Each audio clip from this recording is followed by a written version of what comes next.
कुछ बातचीत होगी, कुछ होगा चर्चाओं का दौर। इसीलिए तुम्हें चाय पे बुलाया है। नमस्कार साथियों, स्वागत है आप सबका माध्यम टीवी के सबसे खास कार्यक्रम नीलकंठ चाय पे चर्चा में। आज हमारे साथ स्टूडियो में मौजूद हैं आयुर्वेद आचार्य हैं और जय गणपत जन कल्याण ट्रस्ट के संयोजक हैं, जिला संयोजक हैं डॉक्टर पवन सिंह शेखावत। स्वागत है सर आपका स्टूडियो में। धन्यवाद रूपक जी। सर, अभी देखा गया है कि अभी फिलहाल जो स्थिति चल रही है, आपका ट्रस्ट सबसे ज़्यादा पौधारोपण करने में लगा हुआ है और लगभग पूरे वर्षा काल में हर दिन लगभग पौधारोपण किया जाता है आपके ट्रस्ट की ओर से।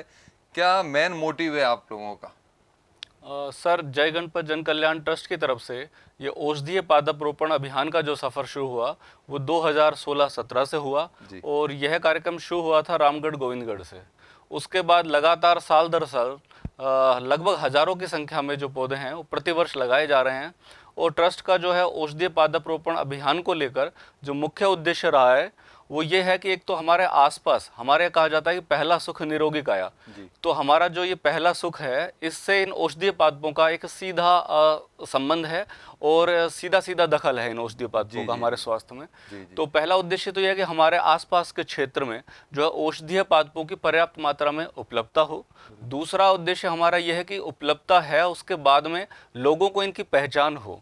और तीसरी बात यह है कि आपके पास उपलब्धता भी है, आपको पहचान भी है, तो आप इनका उपयोग किस तरह से करें, किस तरीके से करें। 5 साल से आपका ट्रस्ट लगातार पौधारोपण कर रहा है और आप बता रहे हो लगभग 1000 के करीब पौधे आप हर साल लगा देते हो, तो 5000 पौधे। अभी तक कितने पौधों को पेड़ बना दिया आपने? रूपक जी, कहने में शायद ऐसा लगे लेकिन अभी तक हमारे यहाँ जितने भी जो पौधे हमने जहाँ लगाए वो हमेशा ही पूरा ये ध्यान और प्लानिंग करके ही लगाए जाते हैं साल दर साल में, कि एक तो बहुत बाउंड्री वाल जहाँ सुरक्षित हो, पानी का पर्याप्त स्थान हो और जिस भी स्थान पर लगाए जाते हैं वहाँ से संबंधित जो भी वहाँ पर जो व्यक्ति हैं वो पूर्ण जिम्मेदार हों। तो इस तरह से करके हम ये पौधे हर बार लगा रहे हैं और अभी तक जहाँ भी हमने लगाए हैं वहाँ पर लगाने के बाद हम पूरे साल भर उसका फॉलोअप करते हैं। तो लगभग सभी पौधे हमारे जीवित नहीं, मैंने ये प्रश्न इसलिए किया, अदरवाइज मत लीजिए डॉक्टर साहब, क्योंकि अधिकतर देखा जाता है कि लोग बाग फेसबुक को सजाने, सोशल साइट को सजाने में पौधारोपण का बहुत महत्व समझते हैं। 50-50 हजार पौधों के आंकड़े बता दिए जाते हैं, लगा भी दिए जाते हैं, लेकिन उनमें से 500 पौधे भी पेड़ नहीं बन पाते, उनकी भ्रूण हत्या हो जाती है। तो आपका मेन मोटिव यही है कि भाई लोग जो पौधा लगे वो पेड़ बने, एक तो, और पेड़ बने और दूसरी उसकी उपयोगिता लोगों तक पहुंचे। अभी कोरोना काल निकल के गया है और तीसरी लहर की संभावना बताई जा रही है और इंतजार भी कर रहे हैं तीसरी लहर का, और प्रशासन शासन ने इंतजामात भी कर रखे हैं। तो कोरोना काल के दौरान लोगों को पता चला कि वास्तव में आयुर्वेद बहुत बड़ी चीज़ है और आयुर्वेद की एक ऐसी पैथी है जिससे आप इम्यूनिटी पावर अपनी डेवलप कर सकते हैं। क्या कहना चाहते हैं कि कितना अंतर आया पिछले पहले आप 5 साल से पौधारोपण कर रहे हैं, लेकिन अब लोग बागों को समझ में आने लगा, लोग आपसे भी ज़्यादा अपेक्षाएं रखने लग गए कि भाई आप हमको बताओ ये वाला पौधा किस काम आता है।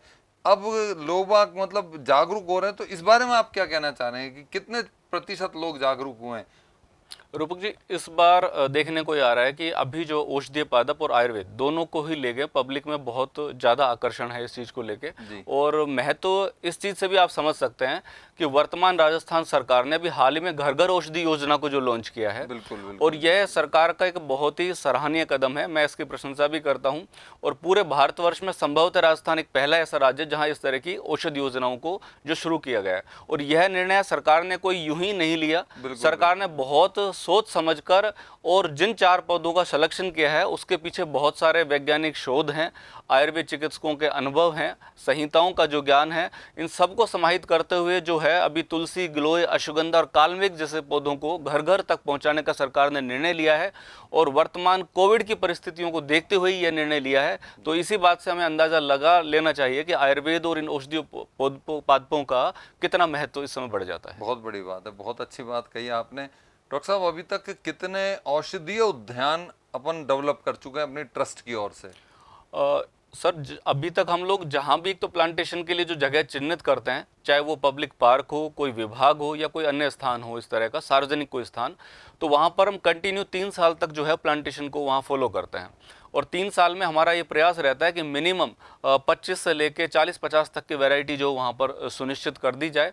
अभी तक जो पिछले 3 साल कंटिन्यू की अगर हम देखेंगे अलवर शहर के लिए, तो अलवर में केंद्रीय विद्यालय हमारा मोती डूंगरी, केंद्रीय विद्यालय ईटाराणा, और इसके अलावा उमरैन में जो है हमारा इंद्रगढ़ विद्यालय है, हमारा जिला चिकित्सालय आयुर्वेद का जहां मेरा पदस्थापन है वहां पर भी हमने ये कार्य करवाया है। तो इस तरह से 4 जगह ऐसी हैं जहां पर अभी तक हम एक डेवलप स्थिति में है, जो आम आदमी वहां पर जाकर औषधि पादपों की पहचान भी कर सकता है और जानकारी हासिल कर सकता है। बहुत बढ़िया। आम आदमी में कितनी जागरूकता आई है कोरोना काल में? अब क्योंकि आपने देखा कि दूसरी लहर में पता चला कि वास्तव में जो भगवान ने इतने सालों से फ्री में जो ऑक्सीजन दी, उसकी कीमत का शायद कोरोना काल की द्वितीय लहर में लोगों को पता चला कि ऑक्सीजन वास्तव में कितनी कीमती है। पौधारोपण आप 5 साल से कर रहे हैं, नेचुरल है, जितने पौधे लगेंगे उतना वातावरण में ऑक्सीजन डेवलप होगा। क्या लग रहा है कितना अंतर आया लोगों में इस चीज को देखकर? कोरोना की दूसरी लहर के बाद पौधारोपण में कितना अंतर आया लोगों में? जागरूकता कितनी बढ़ी है? और रूपक जी, निश्चित रूप से जागरूकता बढ़ी है आम पब्लिक को ऑक्सीजन, क्योंकि अभी तक जो चीज़ें हमें फ्री में मिल रही थी, भगवान ने प्रकृति ने जो चीज़ें हमें दी है उनका शायद हमें भान नहीं था। लेकिन जब स्थिति हमारे सामने इस समय कई हज़ारों या 100 सालों में इस तरह की स्थिति हमारे सामने होती है, तो जब इस तरह की स्थिति से लोगों का सामना करना हुआ तो लोगों को एहसास हुआ कि ऑक्सीजन जो है वो कितनी महत्वपूर्ण है, पर्यावरण हमारे लिए कितना इंपॉर्टेंट रखता है। और लोगों ने इस दिशा में निरंतर जो है आम आदमी की तरफ से पहल देखी गई है। ज़्यादा से ज़्यादा लोग पौधारोपण कर रहे हैं, अपने घरों में भी गमलों में छोटे ऐसे प्लांट्स जो ज़्यादा से ज़्यादा ऑक्सीजन्स वगैरह के लिए हम लोग सुनिश्चित कर रहे हैं इस चीज़ को। और हमारे ट्रस्ट का तो खैर लगातार ये उद्देश्य रहा ही। और साथ ही साथ औषधि पादप जो है उनका एक डिफरेंस ये भी है सर कि औषधीय पादप ना आपको पर्यावरण संरक्षण दे रहे हैं, पर्यावरण संरक्षण के साथ साथ आपको आरोग्य लाभ में भी वो महत्वपूर्ण है। और इसी के साथ साथ अगर तीसरा पक्ष देखा जाए जो कि बहुत ज़रूरत है, तो रोजगार में भी औषधीय पादपों की महत्वपूर्ण भूमिका है। बहुत बढ़िया बात है। आप आयुर्वेद आचार्य हैं और एक बहुत बेहतरीन आयुर्वेद आचार्य के रूप में आपने एक अपनी पहचान बनाई है। आज आप किसी परिचय का मोहताज नहीं है, पवन सिंह शेखावत जी को सभी लोग जानते हैं। कोविड में आयुर्वेद ने बड़ी महती भूमिका निभाई। काढ़े ने खासकर लोगों को मतलब एक मानसिक रूप से भी ठीक किया, शारीरिक रूप से भी ठीक किया, और लोगों में इम्यूनिटी डेवलप भी हुई काढ़े को लेकर। कहीं ना कहीं आप आयुर्वेद आचार्य हैं, चिकित्सक हैं आप आयुर्वेद के, कहीं ना कहीं आप लोगों की चुनौती भी बढ़ी है, क्योंकि अब जनता आयुर्वेद के ऊपर विश्वास करने लगी है। तो कहीं ना कहीं आप लोगों की भी चुनौती बढ़ी है। आगे आयुर्वेद को और डेवलप करके आगे आयुर्वेद को और फैलाव करें, इसके लिए क्या कोई प्लान किया है आपने? सर ऐसा है, निश्चित रूप से कोविड काल के बाद आयुर्वेद के प्रति लोगों का आकर्षण, लोगों का विश्वास बहुत ज़्यादा बढ़ा है। और आयुर्वेद भी बराबर लोगों के विश्वास पे खरा उतरा है। क्योंकि कोविड के टाइम में अगर हम देखेंगे, जब शुरुआत की पहली जब लहर की बात करेंगे, तो जब किसी भी तरह की दवा, और वो शायद आज तक भी हमारे पास उपलब्ध नहीं है, ऐसी स्थिति में आयुर्वेद के जो इम्यूनिटी पावर इम्प्रूवर जो मेडिसिन्स रही हैं, और जो संक्रमण से बचाव में जिन पौधों की या जिन दवाइयों की बहुत ही महत्वपूर्ण भूमिका रही है, तुलसी, अश्वगंधा, गिलोय, कालमेघ, ऐसी चीज़ों का घर घर पर लोगों ने उपयोग किया है। आज गिलोय को किसी परिचय की ज़रूरत नहीं है, हर घर तक गिलोय जो है वो पहुँच चुकी है और अपनी एक पहचान बना चुकी है। तो ठीक इसी तरीके से आयुर्वेद तो भारतीय चिकित्सा पद्धति है, भारतीय जीवन जो एक विज्ञान है, जो निश्चित रूप से भारतीय घर घर में था, लेकिन एक लंबे समय से 5000 वर्षों से पूर्व से जो है आयुर्वेद हमारे घर घर में रचा बसा है। और हम इस आयुर्वेद से अपने आप को अलग कर ही नहीं सकते। लेकिन हाँ, बीच में ये कहें कि कुछ ऊपर नीचे होता है, समय के साथ साथ कुछ लोगों का ध्यान किसी भी कारण से कह लें अपन, और थोड़ा सा आयुर्वेद से हटा हो। लेकिन वर्तमान परिस्थिति में आप देखोगे, पिछले कुछ वर्षों की अगर मैं बात करूँ, तो चाहे स्वाइन फ्लू का समय रहा हो, चाहे डेंगू चिकनगुनिया का समय रहा हो, या फिर वर्तमान में कोविड जैसी पूरे विश्व की एक बड़ी महामारी के रूप में, लेकिन जब जब विपरीत परिस्थितियां हुई हैं, तब आयुर्वेद ने जो है वो पार उतारा किया है, और आयुर्वेद ने लोगों को बहुत ही सहारा दिया है। बहुत बड़ी बात है, बहुत बड़ी बात है। हमारे दर्शकों को कोई छोटा सा संदेश देना चाहेंगे कि किस तरीके से एक जीवन शैली अपनाकर, किस तरीके से एक मतलब एक स्वस्थ शरीर और स्वस्थ मन किस तरीके से बना सकते हैं? रूपक जी, मैं आज यहाँ इस कार्यक्रम के माध्यम से माध्यम टीवी के सभी दर्शकों को ये मैसेज ज़रूर देना चाहूँगा कि वर्तमान समय में एक व्यक्ति का जो 40% धन है, उसका अपव्यय जो है वो स्वास्थ्य सेवाओं पे हो रहा है। और अगर हम इसको बचा सकते हैं, बखूबी बीमार होना कोई नीति या नियति नहीं है, इससे बचा जा सकता है। हम हर समय बार बार मौसमी बीमारी या अन्य चीज़ों को लेके हल्ला मचाए रखते हैं, तमाम जगह देखते हैं, लेकिन आयुर्वेद का, मैं ट्रीटमेंट पार्ट की बात बिल्कुल नहीं कर रहा हूँ यहाँ पर, मैं केवल आयुर्वेद हाइजीन, आयुर्वेद स्वस्थ व्रत की बात करता हूँ।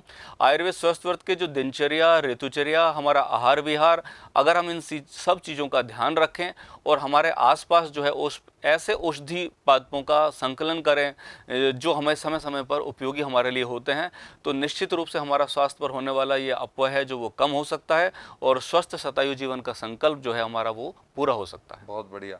तो देखा साथियों आपने कि किस तरीके से हम अपने ऋतुचर्या है, दिनचर्या है या अपनी जीवन शैली है, उसको हम सुधार कर अपने आप को स्वस्थ रख सकते हैं। और आयुर्वेद का तो पहला मत ही है कि आदमी पहले दवाइयाँ और ये तो बहुत दूर की बात है, पहले वो खुद स्वस्थ रहे, ये बहुत बड़ी बात है। पहला आयुर्वेद का पहला प्रकल्प यही है।